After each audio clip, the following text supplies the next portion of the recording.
મિત્રો, મારું નામ તુષાર છે। આ વાત 1-2 પહેલાની છે, જ્યારે હું અભ્યાસ કરતો હતો અને ભાડાના મકાનમાં રહેતો હતો। મારી બાજુમાં એક માસી રહેતા હતા। તે જોવામાં ખૂબ સુંદર હતા, પણ થોડા કાળા હતા। તેના પતિ મોટા ભાગે કામથી બહાર રહેતા હતા, તેથી માસી બહુ ઉદાસ રહેતી હતી।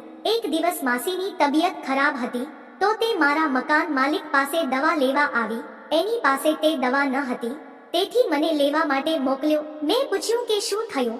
તેણે કહ્યું કે એની તબિયત ખરાબ છે અને તમે મેડિકલથી દવા લઈ આવો, પણ ત્યાં સુધી માસી ઘરે જતી રહી હતી।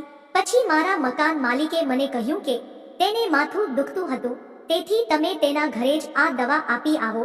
તેને વધારે કામ હતું, તેથી મને મોકલ્યો। મને થોડો સંકોચ આવ્યો, પણ હું ગયો તો માસી પલંગ ઉપર સૂતી હતી।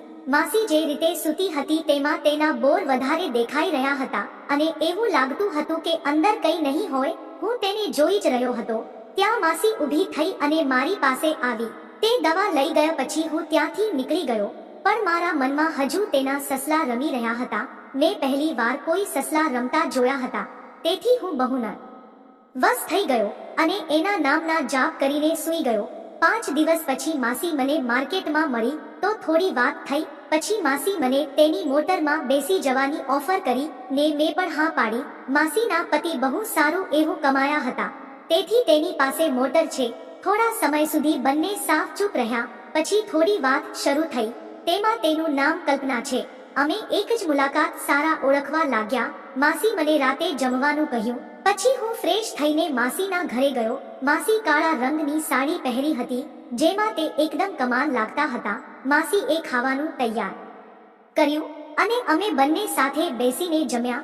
પછી માસી મને મારા અભ્યાસ વિશે કહ્યું। આ રીતે ઘણી વાત ચાલી। એમાં તેણે મને ગર્લફ્રેન્ડની બાબતે વાત કરી। પછી મેં કહ્યું કે મને એક છોકરી ગમે છે, પણ ક્યારેય વાત નથી થઈ। પછી અચાનક માસી મારી સામે જોવા લાગી। પછી મેં શરમાઈને કહ્યું કે શું થયું માસી? તો માસી મને વળગીને રડવા લાગી અને બોલી કે હું 30 વર્ષની થઈ ગઈ, પણ હજુ મારા પતિ મને છોકરા આપી શક્યા નથી।